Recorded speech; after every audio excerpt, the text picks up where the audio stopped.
Wala ka bang napapansin sa iyong mga kapaligiran?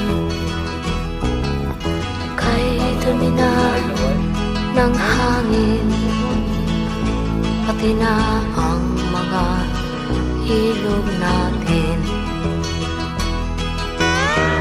Hindi nga masamang pag-unlad at malayo-layo na rin ang ating narating. Ngunit masdan mo ang tubig sa dagat, dati kulay asul, ngayon'y naging itim.